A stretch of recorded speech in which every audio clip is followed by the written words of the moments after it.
বাচ্চাদের চমৎকার পড়ার টেবিল ভাই, এগুলো তো পানি পড়লেই নষ্ট হয়ে যায়। পানি পড়লে কোনো সমস্যা হবে না, এই কথার এই কমপ্লেইনটা অনেকে করে বা জানতেও চায়। তো আপনার দেখিয়ে দিচ্ছে, এই যে পানি ঢেলে দেখিয়ে দিচ্ছি, দেখেন এই যে পানি আমি ঢেলে দিলাম। আচ্ছা, এই যে দেখছেন, এই পানি আপনার বাচ্চারা ফেললেও কোনো সমস্যা নেই, টেনে নেওয়ার কোনো সুযোগই নেই, কারণ চায়না স্টিকার 2-4 ঘন্টা পানি পড়ে থাকলেও কোনো সমস্যা নেই, আপনারা মুছে ফেললে আবার আগের জায়গায় চলে আগের জায়গায়। আচ্ছা ভাই, এগুলোর ওয়েট তো মোটামুটি অনেক, বাচ্চারা তো নষ্ট করতে পারবে না, এটা কোনো সমস্যা নেই। এরপর আপনি দাঁড়াইতে পারবেন। আচ্ছা, উঠে হাঁটি দেখাইতে পারবেন, দাঁড়াইতে পারবেন। আচ্ছা এগুলো দিকে আসো তো। আচ্ছা, একজন উঠে দাঁড়ায় দেখাই।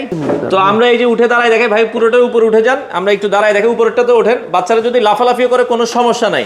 আচ্ছা ভাই, এটার দাম কত রাখবেন? এবং ডাইনিং সাইজ দাম হচ্ছে 5500 টাকা। এটা ছোট সাইজ 5500 টাকা। 5500 টাকা, এটা 5500 টাকা, এটাও 5500। ভাই সাইজ কত ডানে ভাই? 30, 18, 53। ডানে বামে হচ্ছে 30, সামনে পিছে 18, হাইটে 53 ইঞ্চি। হোম ডেলিভারি দেন? হোম ডেলিভারি, একটা চেয়ার একটা টেবিল সাথে থাকবে, মাত্র 5500 টাকায়। বাংলাদেশের চার্জ আলাদা দিতে হবে। যে কোনো জায়গা থেকে আপনি নিতে পারবেন, ডেলিভারি চার্জ দিলেই কিন্তু আপনার ঠিকানায় প্রোডাক্ট চলে যাবে।